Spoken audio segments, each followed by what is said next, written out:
If you've been thinking about switching email services or want to close an Outlook account you no longer use, this video is for you.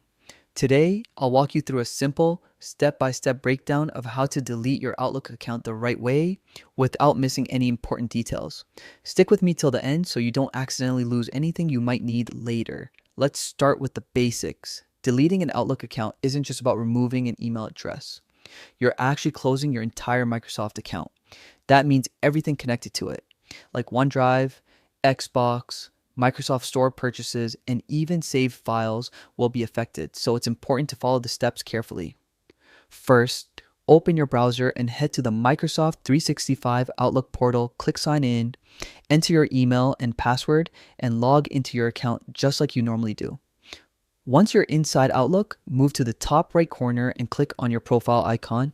A small drop-down will appear. Select My Microsoft Account.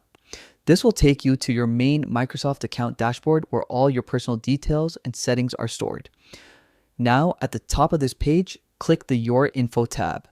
Here, scroll until you find an option that says Close Your Account. This is the official path Microsoft provides for permanently closing your account.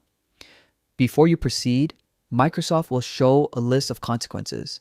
This is crucial. Closing your account means losing access to all emails, files, subscriptions, and services tied to it. So make sure you back up anything important, contacts, photos, documents, or anything you might need later. Next, for security purposes, Microsoft will ask you to verify your identity.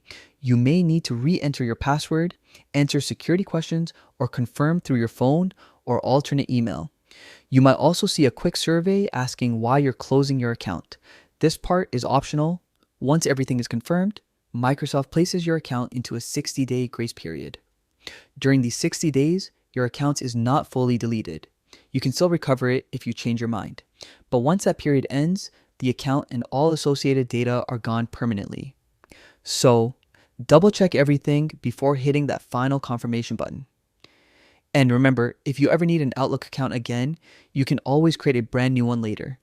And that's the full guide on how to delete your Outlook account safely and correctly.